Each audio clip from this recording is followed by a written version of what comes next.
Hello everybody and welcome back to Out of Body 13 Nights of Halloween. In today's video I'm going to be going into some information and kind of the history behind common superstitions that you may have heard of. Now a lot of these I had heard of when I was little, and I always kind of wondered as I got older, like, why do these even exist? Like, why do some of these superstitions, where did they even start? Now the first one I'm going to talk about is the whole don't walk under a ladder superstition. So the history behind this one is actually that when a ladder is propped up against a building, the shape that it makes, the shape between the ladder and the building, it makes a triangle. And so in a lot of traditions, and especially in a lot of religions, the triangle is sacred. So because the unity of a triangle is sacred, breaking that unity or walking through it is considered bad luck. Now black cats is interesting because it seemed like there's like a divide between people. Half of people, I would say, assume that seeing a black cat is bad luck. And then there's like this other half of people that say, oh, seeing a black cat is good luck. So let's go into the history of that a little bit. So in the Middle Ages, black cats were thought to have had some sort of connection with the devil. And in the 16th century, it was believed that some witches could transform themselves or shapeshift into black cats, which only added to the fear surrounding them. And something I thought was interesting is that a lot of animal shelters will refuse to adopt out a black cat around Halloween for this reason, because they fear that if someone adopts a black cat for, ill reasons, maybe they're adopting them to be cruel to them or to, for some sort of Halloween type of thing, and then they're just gonna let them go on the street. So I thought that was interesting and kind of a good thing, that they're looking out for the cats. Step on a crack and you'll break your mother's back.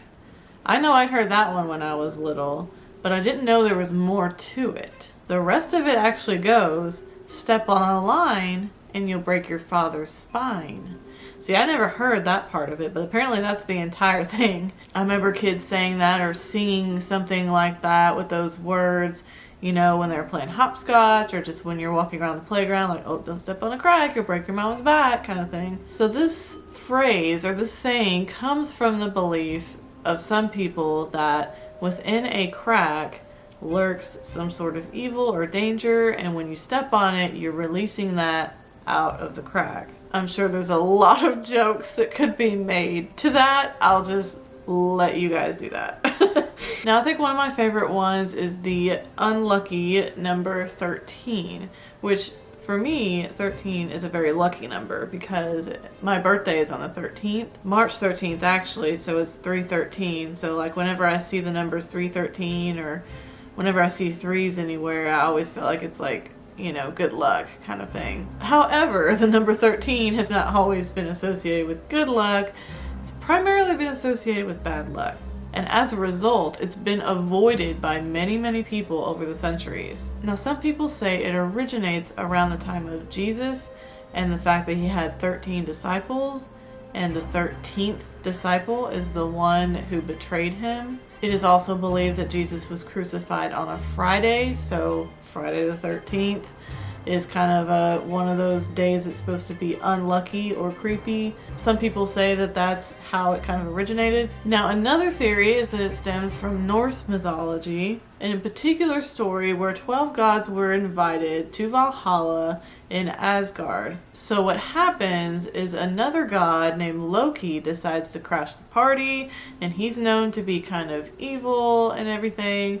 And so he becomes the 13th guest. Well, he ends up ruining the party, and one of the other guests ends up perishing. So whether it's mythology, whether it's from Jesus's time, however the number 13 originates as far as being an unlucky number, it has resulted in years and years of people avoiding the number like the plague. For example, there are actually buildings and hotels that will have more than 13 floors, so they'll have like 20 floors, for example. They will skip the number 13, so they'll be like floors 1 through 12, and there will not be a 13th floor. They'll be from 12, the next floor is 14. I think there's actually a building in Memphis that's built that way. I'm not sure which one, but I went into one of the buildings on Poplar, one of the more tower-like buildings, and I'm pretty sure one of those does not have a 13th floor. I noticed it because I was looking at the panel and I was like, oh, it's missing the number 13. Or it may have been a hospital, because some hospitals will do that too. In fact, I think it's probably more common for a hospital to not have a 13th floor, understandably, than just a regular office building. Staircases very rarely have exactly 13 steps, and even some airlines don't have a 13th row on their airplane. Now, how about the whole superstition of opening an umbrella inside a building? Now, some of you may not know this, but umbrellas have not always been used to shield yourself from rain. They were actually first invented to shield someone's eyes from the sun. Now, one theory about why you shouldn't open an umbrella inside is that because it's used to shield the sun from the eyes, if you open it inside, which is then pointless because the sun's not shining in, that it would offend the sun gods. Now, in more recent times, it's more or less just kind of considered rude to open an umbrella inside, especially if there's somebody like right next to you, because you might hit them with it. But you know, who wants to go outside, get poured on by rain, and then open your umbrella? I mean, I usually open mine inside before I go out, or like as I'm going out, so I guess I'm rude. So have you heard of the superstition where if you break a mirror, you have 7 years of bad luck? Now, in ancient times, before mirrors were actually invented, people would see their reflection in a body of water. A lot of times people would see into that in more of a spiritual sort of way, I guess you'd say, or just a superstitious sort of way, that if they looked at their reflection in the water, if it was distorted, then it would mean certain doom coming to them. If it was clear, then everything was good. So then the story changed a little bit when the looking glass was invented, in that it was believed that if you broke your looking glass, that your soul would be trapped in the pieces. Some people actually believe that your soul lives inside of a mirror, and so if you break it, it's kind of like breaking your soul. In some beliefs, if a person was sick, they would show them their reflection, and if, kind of like in the body of water I mentioned earlier, if they saw the reflection and it was a little bit distorted or a little bit blurry, and that would mean they weren't going to get well, they were going to continue to be sick. If their reflection was clear, then they were going to get well. So mirrors have basically been used as a divination tool, if you think of it that way. In other words, used as something to kind of predict the future. So the whole 7 years part of it, of bad luck, that came from the Romans and their belief that the body renewed itself every 7 years.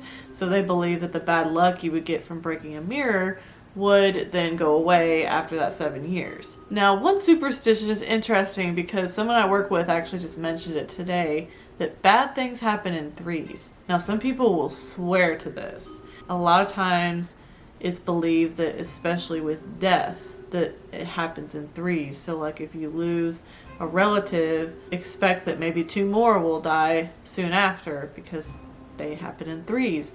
Sometimes when a celebrity will die, 2 more will die really soon after that. I could probably go really in depth on the theories on that. Now, as to why that is, I couldn't really find a whole lot on that, but just that it happens, and some people swear to it and believe in that superstition.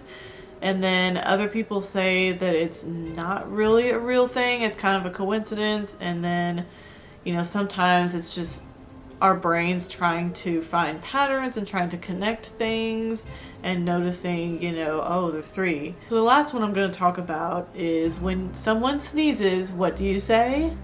Bless you. Now, I know when I was younger, I always wondered why we said this. And I was like, why do we say bless you? Like, what does that even mean? Like, what does that have to do with a sneeze? Well, according to the Romans and the Greeks, back in the day, they believed that when you sneezed, you could, when you're opening your mouth like that, that your soul could come out.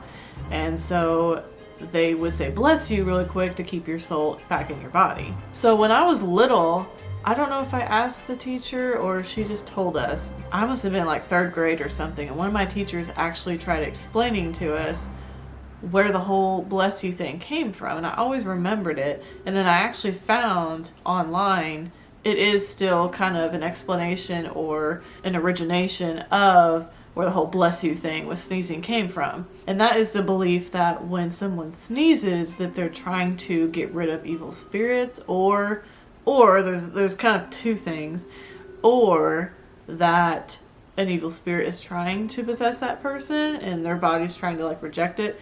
And so saying bless you gets rid of the evil spirit. So yeah, that is all the ones I'm going to talk about in this video. I hope you guys found that interesting. I thought, you know, it's not really a creepy video, but I thought it would just kind of break the whole creepiness, break it up a little bit, and talk about something that's still Halloween related. I appreciate you guys watching this video, and I will see you in the next one tomorrow for 13 Nights of Halloween. Bye.